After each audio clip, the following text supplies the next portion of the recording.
Hey everyone, welcome back. Have you ever felt like native English speakers talk in riddles? It's a common struggle for English learners. Spoken English can sound like a totally different language sometimes compared to what you see in textbooks. It's true, so let's try and break down some of those riddles together. We'll be focusing on listening comprehension skills, especially when it comes to fast English. Well, learning a language is kind of like learning music. You can't just jump into playing Beethoven right. You start with scales and exercises. Okay, I like that analogy. So how do those scales apply to understanding spoken English? Especially when people talk so fast. Well, one key thing to remember is that spoken English isn't just about individual words. It's about how those words connect and flow together. This is called connected speech, and it's a big reason why English can sound so fast to non-native speakers. Could you give us like an example of connected speech in action? Sure, like take a simple phrase like, what do you want to eat?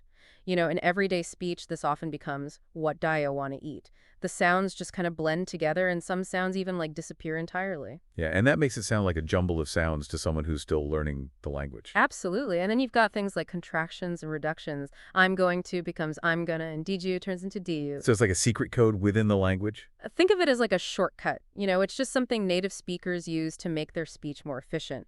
But it can definitely feel confusing to English learners at first. That's a good point. So how do we crack this code? Where do we even begin? Well, one of the best ways to get comfortable with the speed of natural English is just through exposure.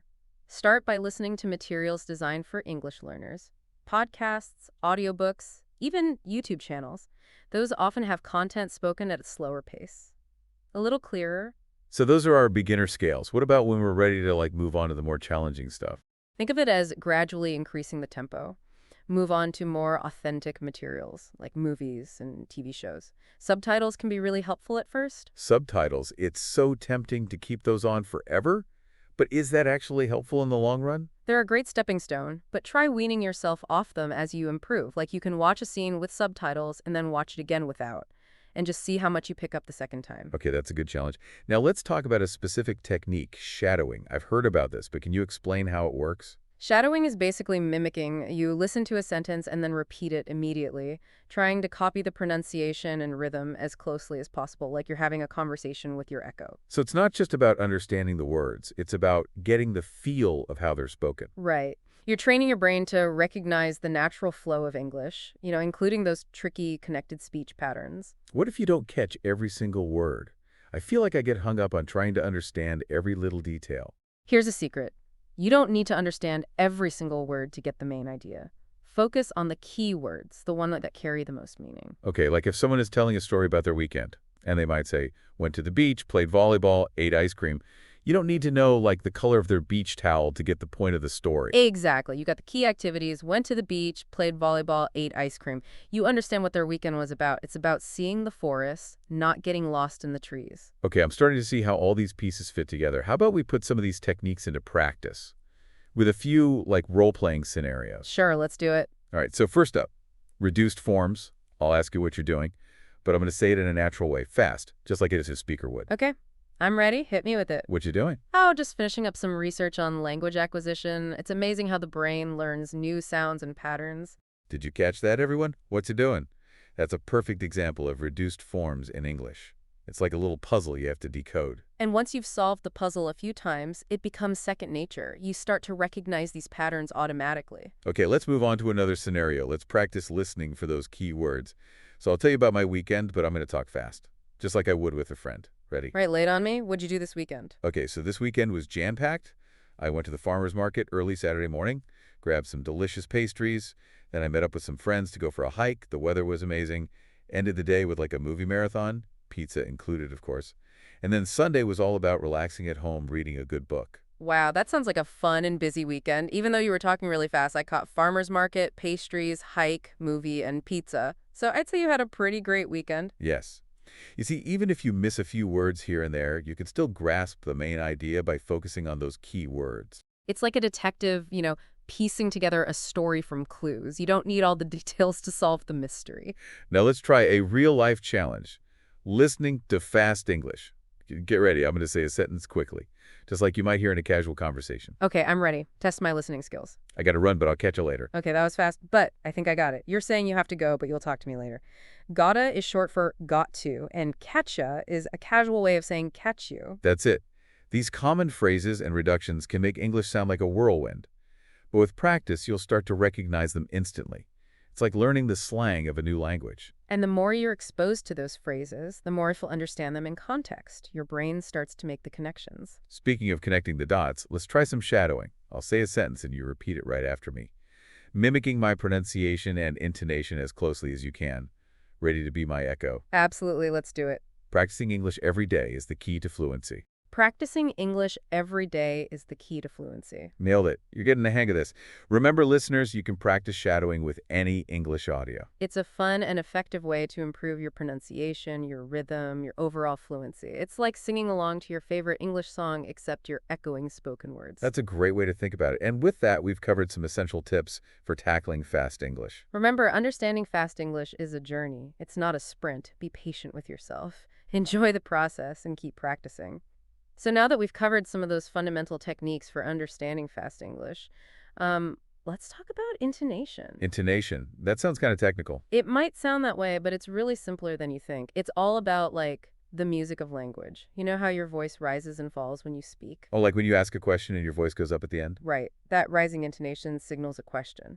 But it's not just about questions. Intonation can help convey emotions, emphasis too.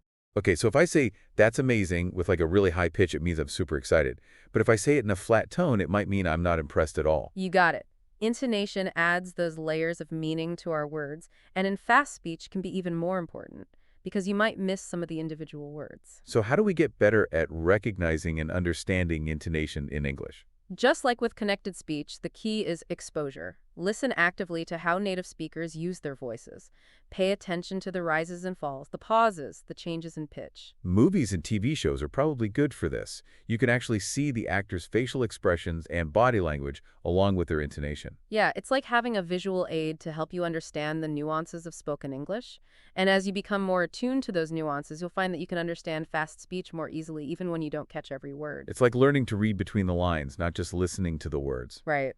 Now let's move on to another important aspect of understanding fast English: stress patterns. Stress patterns, is that about like feeling stressed when someone's talking too fast? Not quite, although I can see why you'd think that.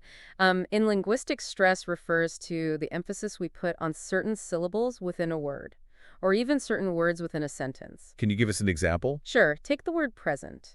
If we stress the first syllable, present, it's a noun meaning a gift.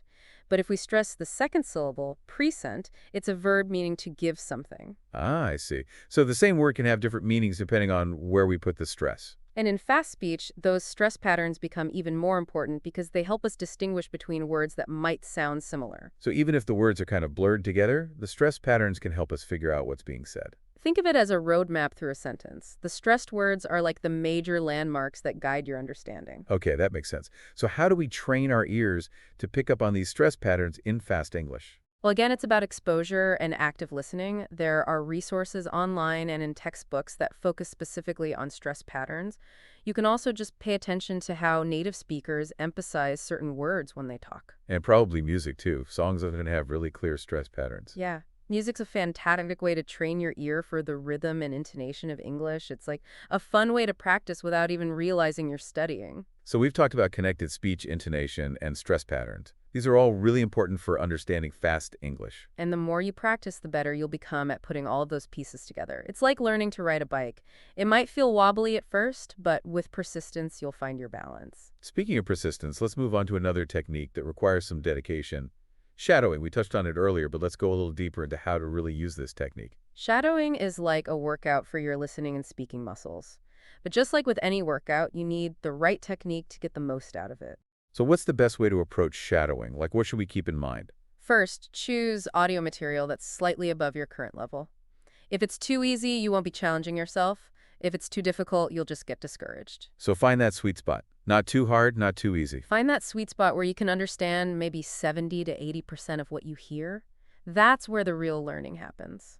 Okay, and what about like the actual process of shadowing? How do we actually do it? Listen to a short segment of audio, maybe a sentence or two, and then pause the recording, then repeat what you just heard, as closely as you can, mimicking the pronunciation, the intonation, even the pauses, like you're trying to be a vocal clone of the speaker. So it's not just about repeating the words, it's about capturing how they're spoken. Think of it as embodying the speaker's voice.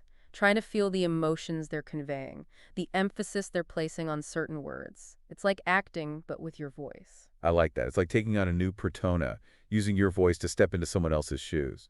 And as you practice shadowing, you'll start to notice that your own pronunciation and fluency improve. It's like your speech muscles are getting stronger and more flexible. Okay, I'm sold. Shadowing is going on my list of things to practice. But what about when you're in a real conversation and someone's just talking so fast? What do you do then? That's where all these techniques come together. You've trained your ears to recognize connected speech, you're more attuned to intonation and stress patterns, and you've honed your ability to focus on key words. It's like you've got a toolbox of listening skills. So it's not about panicking. It's about using those tools to help you through the conversation. And remember, it's okay to ask for clarification. If you miss something, don't be afraid to say, "Could you repeat that?" or "Could you slow down a bit?" Most native speakers are happy to accommodate. And sometimes just asking for clarification can help you slow down your own thoughts and catch up. It's like hitting the pause button on a fast-forwarding movie. Now let's change gears for a minute and talk about some fun and engaging ways to practice your listening skills outside of structured exercises. Yeah, because let's be real, no one wants to feel like they're always studying. Right. Well, music is a fantastic way to immerse yourself in the sounds of English. Music is a good idea. It's so engaging, and you can find songs that match your interests and your current level of English. And don't just passively listen, try to catch the lyrics. You can even look up the words online and sing along. It's a great way to learn new vocabulary and get used to the rhythm and intonation of natural speech. And speaking of natural speech, what about podcasts? Besides this one, of course. Podcasts are a goldmine for English learners. There are podcasts on every topic you can imagine, from current events to pop culture to personal development. And the great thing is that you can listen to them anytime, anywhere, while you're commuting, doing chores, working out. And don't forget about audiobooks. You can choose books that you're already interested in, and you can follow along with the text if you need extra support. Audiobooks are so good for building your vocabulary and getting a feel for different writing styles.